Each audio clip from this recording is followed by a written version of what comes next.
Olá, pessoal. Vamos iniciar o nosso estudo de geometria analítica. O que nós precisamos inicialmente é trabalhar com conceitos iniciais. Que conceitos iniciais? Por exemplo, plano cartesiano. O que sabemos sobre o plano cartesiano?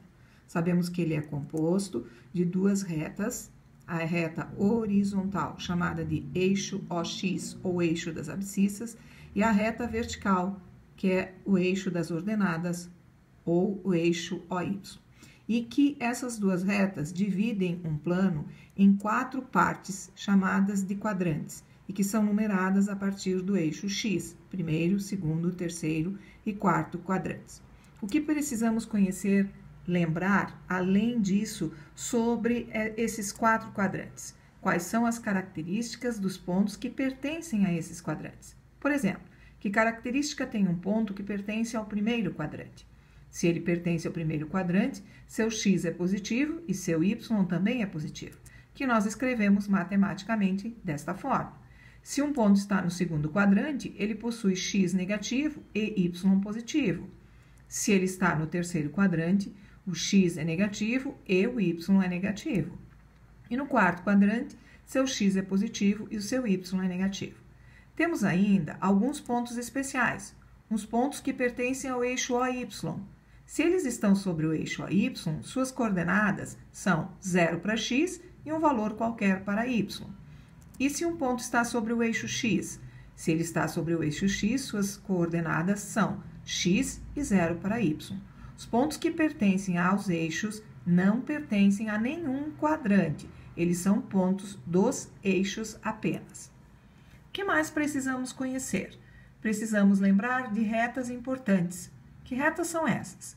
Bem, são duas retas especiais. A bissetriz dos quadrantes ímpares, que é uma reta que divide os quadrantes 1 e 3 exatamente ao meio. Mas se ele divide ao meio, quais são as características dos pontos que pertencem a esta reta? Bem, se um ponto pertence à bissetriz dos quadrantes ímpares, o seu x é igual ao seu y. Temos uma outra reta importante, que da mesma forma é a bissetriz dos quadrantes pares. Divide o segundo e o quarto quadrantes ao meio. E, portanto, os pontos que pertencem a esta reta têm x e y, mas são simétricos, ou seja, o y é igual a menos x. Continuando nos nossos conceitos, precisamos determinar como se calcula a distância entre dois pontos que pertencem ao plano cartesiano. Vejamos o seguinte, se nós temos dois pontos, esses pontos A e B, eles têm coordenadas xa, ya e xb, yb. E nós percebemos que calcular a distância é determinar o comprimento deste segmento de reta. Bem, como faríamos isso? Vejamos nessa outra figura. Os pontos A e B teriam abscissa e ordenada, abscissa e ordenada. Juntando essas linhas, nós conseguiríamos formar aqui um triângulo retângulo, em que esta medida é a diferença entre o YB e o Y de A, e esta medida entre o X de B e o X de A. Como isso é um triângulo retângulo, aplicaríamos o teorema de Pitágoras, a hipotenusa ao quadrado igual à soma dos quadrados dos catetos, e obteremos a seguinte sentença, que determina que a distância entre dois pontos é a raiz quadrada entre x de b menos x de a ao quadrado mais yb menos ya ao quadrado. Convém ressaltar nesta equação que fazer xb menos xa ao quadrado, nós vamos obter sempre o mesmo resultado que fazer xa menos xb e elevar ao quadrado. Então, a ordem que eu coloco aqui não tem importância, mas o que eu tenho que fazer? Diferença entre as abscissas ao quadrado mais diferença entre as ordenadas ao quadrado. Extrair a raiz quadrada. Temos também uma outra informação de grande importância para o nosso estudo. Quando que um ponto P é equidistante de um ponto A e de um ponto B? Primeiro, o termo equidistante significa que está à mesma distância. Então, o que nós temos que cuidar é que se P é equidistante de A e B, é porque a distância de P a A é igual à distância de P a B. E nós escrevemos desta forma. Bem, agora nós temos aqui alguns exercícios, tá? exemplos de aplicações do que nós estudamos anteriormente. Tá? Então, aqui, nosso primeiro exemplo. Calcule os valores de x para o qual o ponto x menos 3, 4x menos 5 pertence ao terceiro quadrante. Se esse ponto pertence ao terceiro quadrante, quais as características dos pontos que estão no terceiro quadrante? O x é negativo e o y é negativo. Então, olhem a resolução. Se o x é negativo, o x do ponto é x menos 3 menor que zero. Que nós resolvemos e encontramos que o nosso x tem que ser menor do que 3.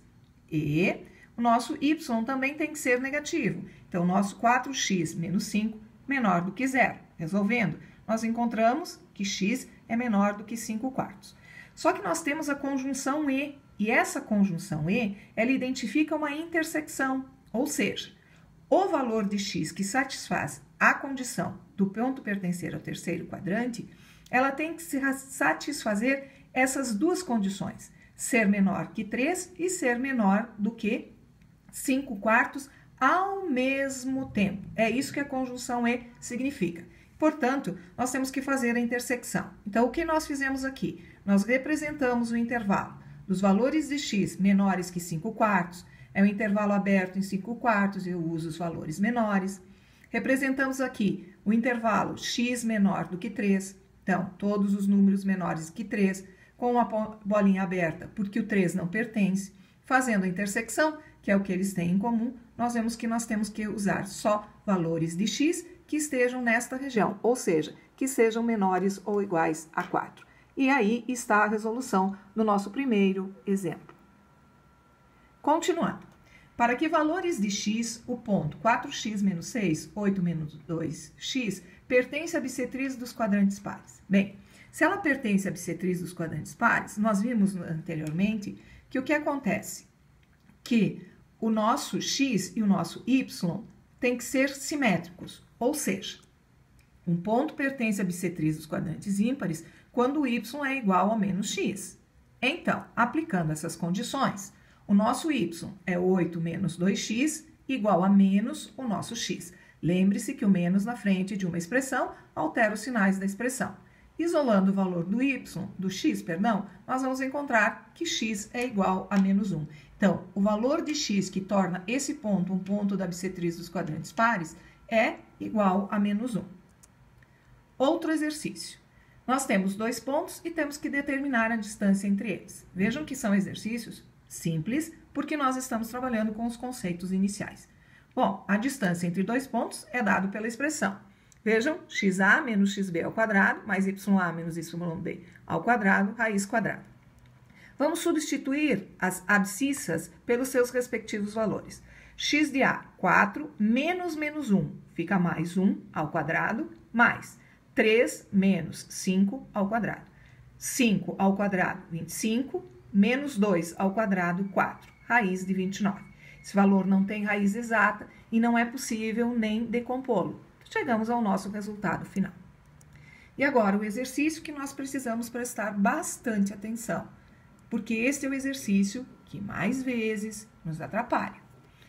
Encontre o ponto do eixo y equidistante dos pontos A e B. Primeiro, quais as características de um ponto do eixo y? Se ele pertence ao eixo y, ele é um ponto do tipo 0y. Para que ele seja equidistante, a distância desse ponto P, 0y, ao ponto A, tem que ser igual à distância do ponto P ao ponto B, como nós escrevemos aqui. Aplicando a equação, nós faríamos a raiz de x de P menos x de A ao quadrado mais yp menos ya ao quadrado, igual a raiz de xp menos xb ao quadrado mais yp menos yb ao quadrado. Como nós temos duas raízes, uma em cada lado da igualdade, nós podemos simplificar as raízes e simplesmente substituir os valores das abscissas e das ordenadas. 0 menos 2 ao quadrado, mais y mais 1 ao quadrado. Tá? 0 menos 4 mais 4 ao quadrado, mais y menos 2 ao quadrado. 0 menos 2, 2 ao quadrado, elevado ao quadrado, 4. Y mais 1 é uma expressão que, quando elevado ao quadrado, eu preciso aplicar um produto notável. Y ao quadrado mais 2y mais 1, resultado desse produto notável. Aqui, 4 ao quadrado, 16, e mais uma vez, outro produto notável. Quadrado do primeiro, menos 2 vezes o primeiro vezes o segundo, mais o quadrado do segundo. Bem, fazendo as somas em cada termo e trazendo todo o segundo termo para o primeiro, nós vamos obter a equação 6y menos 15 igual a 0. 6 e 15 são divisíveis por 3, vamos simplificar a equação, 2y menos 5 igual a 0, tiramos que o valor de y é igual a 5 meios. Portanto, o exercício pedia para encontrar o ponto do eixo. Nosso ponto é o ponto 0 e o nosso y acabamos de encontrar é 5 meios. Espero que com essas explicações vocês consigam realizar as tarefas propostas. Beijos!